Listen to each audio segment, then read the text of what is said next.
Good morning all of you. Agriculture MCQ series 10 છે એની આપણે શરૂઆત કરીએ. એગ્રીકલ્ચર એમસીક્યુ સિરીઝ 10 નો આપણો જે પહેલો ક્વેશ્ચન છે એ છે કે ઓર્કિડની નવી પ્રજાતિ છે, તાજેતરમાં ઓર્કિડની નવી પ્રજાતિ મળી છે, એ પ્રજાતિ છે એ કયા રાજ્યમાંથી? આ પ્રકારના ક્વેશ્ચનો છે એ વારંવાર પૂછાતા હોય છે. તો અહીંયા આપણને પૂછેલું છે કે તાજેતરમાં ઓર્કિડ છે એની નવી પ્રજાતિ છે એ કયા રાજ્યમાંથી મળેલી છે?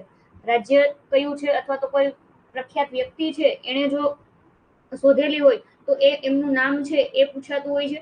તો અહીંયા આપણને રાજ્યનું પૂછેલું છે કે કયા રાજ્યમાંથી મળેલી છે. તો કરેક્ટ આન્સર છે એ આપણો થશે સિક્કિમ રાજ્ય. સિક્કિમની જે અભયારણ્ય છે એ અભયારણ્યમાંથી એક અભયારણ્ય છે ફ્લેમિંગો નામનું, એ અભયારણ્યમાંથી મળેલી છે. વાઇલ્ડલાઇફ સેન્ચ્યુરી છે ત્યાં આગળથી મળેલી છે. અને એ જે સ્પીસીસ મળી છે એ સ્પીસીસ નું નામ શું છે? તો એ ગેસ્ટ્રો, આખું નામ હું તમને લખી દઉં, ગેસ્ટ્રોડિયા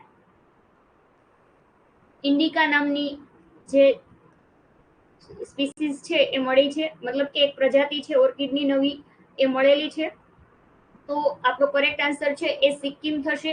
આ જે ઓર્કિડ છે એની એક કેરેક્ટરિસ્ટિક્સ છે, મતલબ કે એ પ્રખ્યાત પહેલાથી ઓળખાય છે. શું છે? તો કે વિશ્વનું સૌથી સુંદરમાં સુંદર જો કોઈ ફૂલ હોય, વિશ્વનું સુંદરમાં સુંદર સૌથી બ્યુટીફુલ જો કોઈ ફૂલ હોય, ફ્લાવર હોય, તો એ કોણ છે? તો કે ઓર્કિડ છે. અને આ જે નવી પ્રજાતિ મળી છે ગેસ્ટ્રોડિયા ઇન્ડિકા, એની ખાસિયત શું છે? તો કે આ જે જાત છે એનું ફૂલ છે એ ખુલતું નથી. મતલબ કે બીજા બધા ફૂલો છે એ ઓપન થતા હોય, ખુલતા હોય, પણ આ જે જાત છે એ ઓર્કિડની એવી જાત છે કે જેના ફૂલ છે એ ખુલતા નથી, બંધ ને બંધ રહે છે. તો એ રીતે રેડ પેન, ઓકે ચલો હું ચેન્જ કરી દઉં છું, રેડ પેન કરી દઉં છું. યલો માં કદાચ પ્રોબ્લેમ આવતો હશે. ઓકે ચલો રેડ કરી દઈએ. તો આપણો જે ક્વેશ્ચન છે એનો કરેક્ટ આન્સર સિક્કિમ થશે કે સિક્કિમ છે ત્યાં આગળથી નવી ઓર્કિડની પ્રજાતિ મળેલી છે. એનું નામ પણ યાદ રાખજો કે ગેસ્ટ્રોડિયા ઇન્ડિકા છે એ એનું કરેક્ટ નામ છે. અને એ ગોતનાર જે વ્યક્તિ છે એ વ્યક્તિ કોણ છે? તો કે મધુસૂદન ખનલ છે એ વ્યક્તિએ શોધેલી છે. એટલું મહત્વનું નથી, પરંતુ છતાં યાદ રાખજો કે મધુસૂદન ખનલ નામના વ્યક્તિએ ઓર્કિડની નવી પ્રજાતિ છે એની શોધ કરી છે. અને એ ક્યાંથી મળી છે? તો કે સિક્કિમના અભયારણ્યમાંથી મળેલી છે. તો કરેક્ટ આન્સર થશે સિક્કિમ. એગ્રીકલ્ચર કરંટ અને સામાન્ય જે કરંટ છે એ બંને પ્રોસ્પેક્ટિવથી આઈએમપી ક્વેશ્ચન છે, એટલે યાદ રાખજો કે સિક્કિમ છે એ કરેક્ટ આન્સર આવશે. નેક્સ્ટ ક્વેશ્ચન જોઈએ કે પિયત છે એ પિયતની કઈ પદ્ધતિમાં માટલા છે એ માટલાનો ઉપયોગ થાય છે? પિયતની કઈ પદ્ધતિમાં માટલા છે એ માટલાનો ઉપયોગ કરવામાં આવે છે? તો ફુવારા પદ્ધતિ, તો એમાં ન આવે. આપણને ખ્યાલ છે કે સ્પ્રિંકલર ઇરિગેશન અથવા ફુવારા પદ્ધતિ છે એમાં માટલાની કોઈ જગ્યાએ રિક્વાયરમેન્ટ નથી, માટલાનો ઉપયોગ થતો નથી. બીજી છે સર્જ પદ્ધતિ. તો સર્જ પદ્ધતિ એને આપણે ઓન ઓફ પદ્ધતિ પણ કહીએ છીએ. જે લોકો લેક્ચર અટેન્ડ કરતા હશે એમને ખ્યાલ હશે કે સર્જ પદ્ધતિ છે એનું બીજું નામ ઓન ઓફ પદ્ધતિ પણ છે. અને થર્ડ ઓપ્શન આપણો છે સર્પાકાર નીકપાડા પદ્ધતિ. તો સર્પાકાર એટલે કે આપણે એને ઇંગ્લિશમાં કોર્યુગેશન સિસ્ટમ કહીએ છીએ, કોર્યુગેશન ઇરિગેશન સિસ્ટમ. તો આ જે કોર્યુગેશન છે એમાં પણ માટલાનો ઉપયોગ થતો નથી. આ બધી ફુવારા પદ્ધતિ તો એ પણ છે એ કેવી છે? તો કે સપાટી પર પિયત આપવાની પદ્ધતિ છે. સર્જ પદ્ધતિ પણ સપાટી પરની છે. સર્પાકાર નીકપાડા પદ્ધતિ છે તો એ પણ સપાટી પર આપીએ છીએ, એમાં પણ આપણે માટલાની જરૂર પડતી નથી. પરંતુ આપણો જે કરેક્ટ આન્સર છે એ થશે ઓપ્શન ડી, જમણ પદ્ધતિ, અથવા ઇંગ્લિશમાં આપણે એને પરકોલેશન કહીએ છીએ. કેવી પદ્ધતિ? તો કે પરકોલેશન. પરકોલેશન સિસ્ટમથી જેમાં આપણે પિયત આપીએ છીએ એ એનું મતલબ એનું ગુજરાતી નામ છે પરકોલેશન, એનું ગુજરાતી નામ છે જમણ પદ્ધતિ. અને એટલે જમણ પદ્ધતિ છે એમાં માટલા છે એનો ઉપયોગ થાય છે. તો માટલાનો ઉપયોગ કઈ પિયત પદ્ધતિમાં થાય છે? જમણ પદ્ધતિ. આ ઉપરાંત જમણ પદ્ધતિમાં બીજી પણ કોરસ પદ્ધતિ પણ આવે છે, પણ એની ડિટેલ આપણે અત્યારે નહીં કરીએ. તો આપણો જે ક્વેશ્ચન છે એનું કરેક્ટ આન્સર થશે જમણ પદ્ધતિ. જમણ પદ્ધતિ છે એમાં માટલાનો ઉપયોગ થાય છે. નેક્સ્ટ ક્વેશ્ચન જોઈએ કે બાજરી છે તો બાજરીના પાકમાં તળચારો જે રોગ છે એ કોનાથી થાય છે? આ તળચારો રોગ છે એ ખૂબ મહત્વનો છે. એના અન્ય નામો છે એ પણ ખૂબ મહત્વના છે. મેં જ્યારે આપણી ચેનલ છે એમાં ક્વેશ્ચન મૂકેલો, નો રોગ છે એ કોનાથી થાય છે, અથવા તો એ કયા પાકનો રોગ છે, એ પ્રકારે મેં ક્વેશ્ચન મૂકેલો કે ડાકણની સાવરણીનો રોગ છે એ કયા પાકનો રોગ છે. તો ઘણા બધા લોકોએ કોપી પણ આપણો ક્વેશ્ચન કરેલો, પણ કઈ વાંધો નહીં, આપણે એ ડિટેલ નહીં કરીએ. પણ એ ક્વેશ્ચન છે કે તળચારો જે રોગ છે એ કોનાથી થતો રોગ છે? તો એ છે એ ફૂગથી થતો રોગ છે. તળચારો છે એના અન્ય જે નામો છે એ પણ ખૂબ મહત્વના છે. જોગીડો છે, ખોડિયો છે, પછી તો કે પીળીઓ છે, અને એના ઇંગ્લિશ નામ શું છે? તો કે ડાઉની મિલ્ડ્યુ આપણે જેને કહીએ છીએ, ડાઉની મિલ્ડ્યુ. અથવા તો બીજું આપણે એનું નામ આપ્યું છે કે ગ્રીન યર હેડ. ગ્રીન યર હેડ મતલબ શું? તો કે એનું જે યર હેડ ડુંડું છે એ ડુંડામાં દાણા નથી ભરાતા, એની જગ્યાએ આવા લીલા છે એ પત્તા જોવા મળે છે. તો એ લીલા જે પત્તા જોવા મળે છે એને આપણે ગ્રીન યર કહીએ છીએ. એટલે કે ગ્રીન યર હેડ ઓફ બાજરા છે એનું ગુજરાતી નામ તળચારો છે, અને એને બીજા નામો છે ડાકણની સાવરણી છે, કે જોગીડો છે, ખોડિયો છે, પીળીઓ છે, એ પ્રકારના નામથી ઓળખાય છે. અને ખાસ આ જે રોગ છે કોનાથી થાય છે? તો કે ફૂગથી થતો રોગ છે. કઈ ફૂગ છે? તો કે સ્ક્લેરોસ્પોરા ગ્રામિનિકોલા નામની ફૂગ છે. ગ્રામિનિકોલા એ નામની ફૂગથી થતો આ રોગ છે. એટલે યાદ રાખજો કે તળચારો, એનું બીજું નામ ડાકણની સાવરણી, કે આ બધા નામો છે એનાથી ઓળખાય છે. ઇંગ્લિશમાં આપણે એને ડાઉની મિલ્ડ્યુ કહીએ છીએ, અથવા તો ગ્રીન યર હેડ બાજરા કહીએ છીએ, અને એ ફૂગથી થતો રોગ છે. સ્ક્લેરોસ્પોરા ગ્રામિનિકોલા નામની ફૂગ એના માટે જવાબદાર છે. કયું કારક છે એ પણ મહત્વનું છે. એક્ઝામમાં એ રીતે પ્રશ્નો પૂછાતા હોય છે કે વિષાણુજન્ય છે કે જીવાણુજન્ય છે. તો તળચારો છે એ ફૂગજન્ય રોગ છે અને બાજરીનો છે. નેક્સ્ટ જોઈએ કે ટપક સિંચાઈ પદ્ધતિ છે એમાં જે પાણી છે એમાં રેતી હોય તો એ રેતીને દૂર કરવા માટે કયું ફિલ્ટર વપરાય છે? આ ફિલ્ટર છે ટપક સિંચાઈ છે એ ખૂબ મહત્વની છે, કારણ કે આપણને ખ્યાલ છે કે અત્યારથી ઉભરતી પદ્ધતિ છે, ખેડૂતો છે એના પ્રત્યે વધુ વાકેફ થયા છે અને વધુ વાપરતા થયા છે. વિસ્તાર છે એ દિવસે ને દિવસે વધતો જાય છે. તો આ ટપક સિંચાઈ પદ્ધતિ છે એમાં એના અલગ અલગ જે ભાગો છે એ મહત્વના છે. એમાંનો એક ભાગ છે એ ફિલ્ટર છે. તો ફિલ્ટર છે એ આપણને અહીંયા એ પૂછેલું છે કે પાણી છે એમાંથી રેતી દૂર કરવા કયું ફિલ્ટર વપરાય છે? તો પાણીમાંથી રેતી દૂર કરવા માટે જે ફિલ્ટર વપરાય છે, આ બધા જે ફિલ્ટર છે એ ટપક સિંચાઈ પદ્ધતિના જ ભાગ છે, પણ એ બધાના કાર્યો અલગ અલગ છે. અહીંયા આપણું જે કરેક્ટ આન્સર છે એ ઓપ્શન ડી થશે. હાઇડ્રોસાયક્લોન ફિલ્ટર છે એ ફિલ્ટરનો ઉપયોગ પાણી છે એમાંથી રેતી દૂર કરવા માટે થાય છે. એટલે યાદ રાખજો કે ટપક સિંચાઈ પદ્ધતિમાં ફિલ્ટર અને એમાં હાઇડ્રોસાયક્લોન ફિલ્ટર છે એ પાણીમાંથી રેતી દૂર કરવા માટે વપરાય છે. નેક્સ્ટ ક્વેશ્ચન જોઈએ.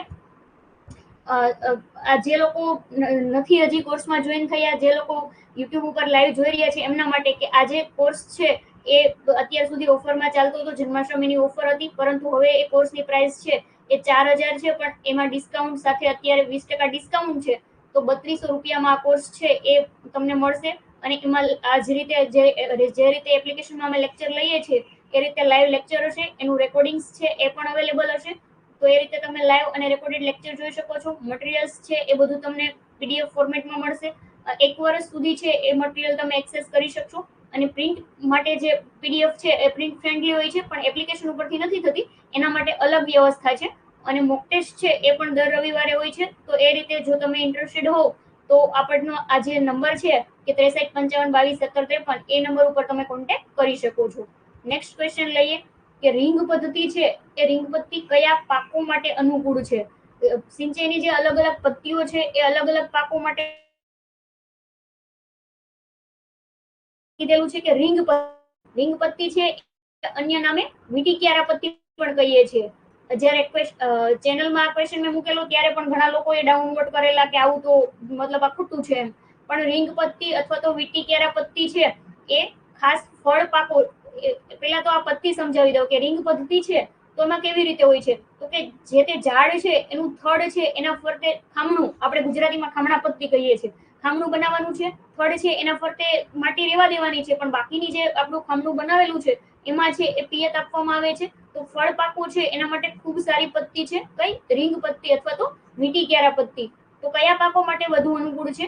તો ફળ પાકો. ધાન્ય પાક તો ના હોઈ શકે, કારણ કે ધાન્ય પાકોના તો થળિયા જેટલા મજબૂત નથી હોતા. કપાસ છે તો એના માટે પણ નથી. ડાંગર, તો ડાંગર માટે તો આપણને ખ્યાલ છે કે કઈ? તો કે રેડ પત્તી છે એ ખૂબ સારી છે ડાંગર માટે. રીંગ પત્તી છે એ પોસિબલ નથી. તો અહીંયા જે આપણો કરેક્ટ આન્સર છે એ ઓપ્શન સી થશે. રીંગ પદ્ધતિ છે એ કયા પાકો માટે વધુ અનુકૂળ છે? તો એ છે એ ફળ પાકો છે. નેક્સ્ટ ક્વેશ્ચન નંબર 6 જોઈએ કે ગુજરાત છે એમાં મુખ્ય સૂકી ખેતી સંશોધન કેન્દ્ર છે એ ક્યાં આવેલું છે? અથવા તો જેને આપણે રેનફેડ ઇરિગેશન કહીએ છીએ, ડ્રાય ફાર્મિંગ કહીએ છીએ, ડ્રાય ફાર્મિંગ. તો આ ડ્રાય ફાર્મિંગ માટેનું જે સંશોધન કેન્દ્ર છે, સૂકી ખેતી સંશોધન કેન્દ્ર, એ ક્યાં આવેલું છે? તો કરેક્ટ આન્સર છે એ આપણો ઓપ્શન એ છે, તરઘડિયા ખાતે આવેલું છે. મહુવા છે તો ત્યાં આગળ નાળિયેરીનું સંશોધન કેન્દ્ર છે. ડુંગળી લસણ છે એનું સંશોધન કેન્દ્ર છે. ડુંગળી લસણ નાળિયેરી એ સંશોધન કેન્દ્રો છે એ મહુવા ખાતે છે, પરંતુ સૂકી ખેતી સંશોધન કેન્દ્ર છે એ ક્યાં આગળ છે? તો એ છે એ તરઘડિયા ખાતે છે. મોરબી અને દેડિયાપાડામાં એટલા ખાસ કોઈ મહત્વના સંશોધન કેન્દ્રો નથી, પરંતુ મહુવામાં આ બે સંશોધન કેન્દ્રો છે એ સાથે યાદ રાખજો. અને તરઘડિયા ખાતે કયું છે? તો કે સૂકી ખેતી સંશોધન કેન્દ્ર છે. નેક્સ્ટ ક્વેશ્ચન જોઈએ કે કપાસ છે તો એ કપાસનું મૂળ વતન કયું છે? મૂળ વતન છે એ પણ પૂછાતા હોય છે. હું એટલા બધા જાજા ક્વેશ્ચન તો એના નહીં લાવી શકું, કારણ કે જો એવા ક્વેશ્ચન આપણે ઈઝી ક્વેશ્ચન લેવા જશું તો સારા જે ક્વોલિટી ક્વેશ્ચન છે એવું નહીં લઈ શકું. અને ઘણા લોકો કહે છે કે મેડમ તમે 15 MCQ લાવો, 20 MCQ લાવો, તો પછી આ પ્રકારના ક્વેશ્ચન હું 15-20 લઈને આવું અને એનું ડિસ્કશન કરીએ તો એનો કોઈ મતલબ નથી, કારણ કે તમે આ વસ્તુ તો તમે ડાયરેક્ટ ગૂગલ પરથી ગોતી શકો એમ છો કે મગફળી છે તો એનું મૂળ વતન કયું છે, તલ છે તો એનું કયું છે, કપાસ છે તો એનું કયું છે. તો એવા વૈજ્ઞાનિક નામ અને એના મૂળ વતન છે એના ક્વેશ્ચન આપણે ઓછા લઈશું, ક્વોલિટી ક્વેશ્ચન છે એ વધારે લઈશું. એટલે હું એ પ્રકારે નથી કરતી કે 15-20 ક્વેશ્ચન લઈને આવું અને કલાકનો વિડીયો બનાવું તો એનો કોઈ મતલબ નથી, તમારો ઇન્ટરેસ્ટ ઓછો થઈ જશે. એટલે એવા ક્વેશ્ચન નથી લેતી, પણ છતાં સેમ્પલ સ્વરૂપે આવા કોઈ ઈઝી ક્વેશ્ચન છે એ હું મૂકતી રહીશ. તો કપાસ છે એનું મૂળ વતન છે એ કયું છે? તો એનો જે કરેક્ટ આન્સર છે એ ભારત થશે. બ્રાઝિલ છે તો એ મગફળીનું છે. ન્યૂગિની છે તો એ શેરડીનું છે. તો એ રીતે કપાસ છે એનું મૂળ વતન કયું છે? તો એ છે એ ભારત છે. તો કરેક્ટ આન્સર થશે બી ઓપ્શન. નેક્સ્ટ ક્વેશ્ચન જોઈએ કે મગફળીનો જે પાક છે એમાં ઉગસુકનો જે રોગ આવે છે, ઉગસુક આપણે એને ઇંગ્લિશમાં શું કહીએ છીએ? તો કે કોલાર રોટ કહીએ છીએ. શું કહીએ છીએ? કોલાર રોટ. તો આ જે કોલાર રોટ નામનો જે રોગ છે, ઉગસુકનો જે રોગ છે, એ ફૂગથી થતો રોગ છે. તો એના જે નિયંત્રણ કરવું હોય તો એમાં બીજ છે એને કઈ માવજત આપવી જોઈએ? કારણ કે જે રોગો છે, ફૂગથી થતા જે રોગો છે એમાં મોટા ભાગે આપણે બીજ છે એને જ માવજત આપી દેતા હોઈએ છીએ. તો ઉગસુકનો રોગ છે એના માટે કઈ દવા છે એ ભલામણ કરવામાં આવી છે, અથવા તો કઈ ફૂગનાશક છે એ ભલામણ કરવામાં આવેલી છે? તો 2,4-D. 2,4-D એ શું છે? તો કે એ ફૂગનાશક નથી, એ તો નીંદણનાશક છે. નેક્સ્ટ છે ટેબ્યુકોનાઝોલ. તો આપણો જે કરેક્ટ આન્સર છે એ ટેબ્યુકોનાઝોલ છે. ઉગસુકનો જે રોગ છે, કોલાર રોટ જે રોગ છે, ફૂગથી થતો રોગ, એના નિયંત્રણ માટે ટેબ્યુકોનાઝોલ છે એની ભલામણ કરવામાં આવેલી છે. મોરથુથુ એટલે કે કોપર સલ્ફેટ, જેને આપણે CuSO4 કહીએ છીએ, તો એ છે એ ફૂગનાશક છે, પરંતુ ઉગસુક માટે છે એ ભલામણ નથી કરેલી. મોનોકોટોફોસ તો એ તો સૂચિયા પ્રકારની જે જીવાતો છે, ચૂસિયા પ્રકારની, એના નિયંત્રણ માટે વપરાય છે મોનોકોટોફોસ. તો આપણો જે કરેક્ટ આન્સર છે એ શું થશે? તો કે ટેબ્યુકોનાઝોલ છે એ થશે. મગફળીનો જે પાક છે એમાં ઉગસુક છે એના નિયંત્રણ માટે ટેબ્યુકોનાઝોલ છે એ ફૂગનાશકની ભલામણ કરવામાં આવેલી છે. તો આ છે આજના ક્વેશ્ચન MCQ સિરીઝ 10 ના. જે લોકો રેગ્યુલર જોવે છે એ પ્લીઝ જોતા રહેજો, કારણ કે કોઈ ક્વેશ્ચન એવા હશે કે જે તમને ખ્યાલ નહીં હોય અને એ રીતે ક્વેશ્ચન છે એ પૂછાશે તો તમને ખૂબ મદદરૂપ થશે. તો જે લોકો નથી જોતા એ પ્લીઝ રેગ્યુલારિટી રાખજો કે જેથી તમને એક્ઝામમાં મદદરૂપ થઈ શકે. તો આજની જે MCQ સિરીઝ છે એને અહીંયા આપણે એન્ડ કરીએ છીએ.